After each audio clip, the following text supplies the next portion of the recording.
HMV, the company with many highs and many lows. But how is it that HMV can still run in 2023 and still make money? There's many lessons to be learned from HMV's journey, so join me. HMV. Just saying the name brings a flood back of memories for many of us here in the UK. I remember the days of heading down to my local HMV to grab the latest Skrillex CD, trying out some Beats headphones, and maybe picking up a Family Guy poster. But that store, like many others, isn't around anymore. I think MP3 just ruined the whole music industry. No one wants physical copies anymore. So what's the story behind HMV's rollercoaster journey? For those none of them know, HMV, which stands for His Master's Voice, kicked off in 1921 as a groundbreaking music retailer in the UK. The name and the iconic logo with the dog Nipper listening to a gramophone came from its parents' company, the Gramophone Company. In the 90s and early 2000s, HMV was at its zenith. The stores were not just about buying music or movies, they were places where culture was created and celebrated. At this time, it was common to see faces like David Bowie, Madonna, or even the members of Oasis browsing the latest releases. The atmosphere was electric, with music enthusiasts of all ages flocking to HMV for exclusive releases and artist signings. Financially, HMV was thriving during these years, with sales reaching new heights every year. These were the days where HMV wasn't just a retailer, it was an integral part of the music scene. Especially here in the UK, it was a place where artists and fans intersected. But then the digital age rolled in. By the mid-2000s, we all started to shift away from buying CDs. For me, this was things like downloading tunes from iTunes and burning them onto CDs for the car. This significant change in user behaviour in the late 2000s hit HMV very hard, especially with the rise of Apple iTunes and iPods. Digital downloads claim another top retailer. British entertainment chain HMV is calling in the administrators. Flash forward to 2011, and it was the year Rebecca Black released Friday. At this time, things were looking bleak for HMV. Not due to that rise of Rebecca Black, however, it was more about the rise of streaming giants like Spotify, which doubled its user base that year. As October rolled around, HMV's troubles became public. They reported losses of 50.1 million and a 19.4% drop in retail sales. With this drastic drop in retail sales, the writing was on the wall for HMV. Unfortunately, with these losses, it then comes with one outcome only. HMV had to take action, which meant store closures. In 2011, they started by shutting down 40 HMV stores and 20 Waterstones branches. But that was just the beginning. By 2013, things got more drastic. HMV announced a massive cull of stores and jobs. We're talking about nearly 1,400 jobs lost and a reduction from 220 stores to just 116 stores.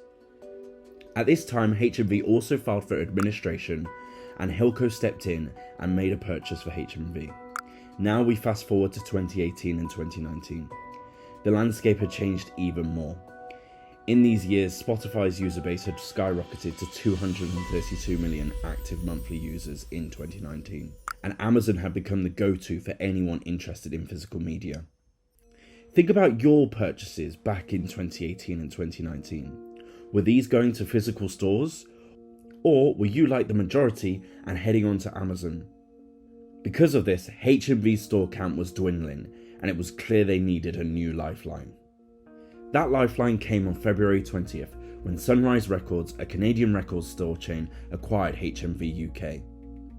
The owner of Sunrise Records, Doug Putman, saw potential in vinyl sales and planned to create that as the new focus for HMV's turnaround.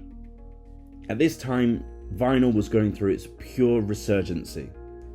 They even opened 13 new stores because of this during this period. Although the exact details of the deal were never fully disclosed, the Financial Times reported it to be around £883,000.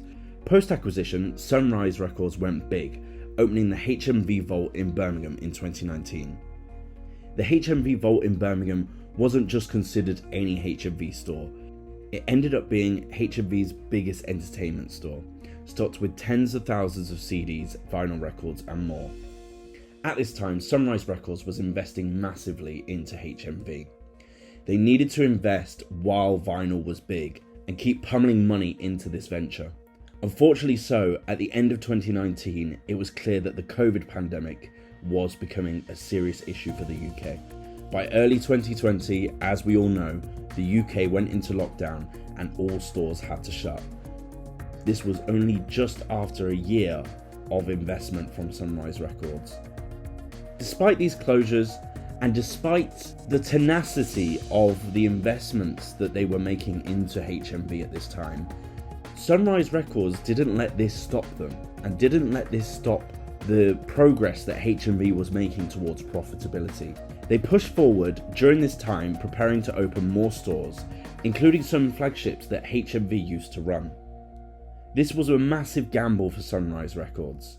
People would often mock HMV for being very old school and not taking advantage of digital sales. In the past 2 years, at the time of recording, 2023, HMV has made an incredible comeback.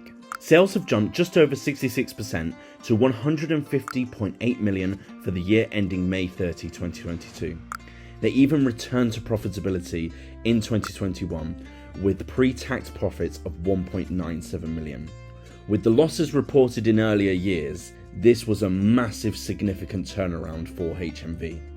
And it wasn't just the numbers in terms of financials that were growing. The number of stores, because of those investments made by Sunrise Records, were back up to 114.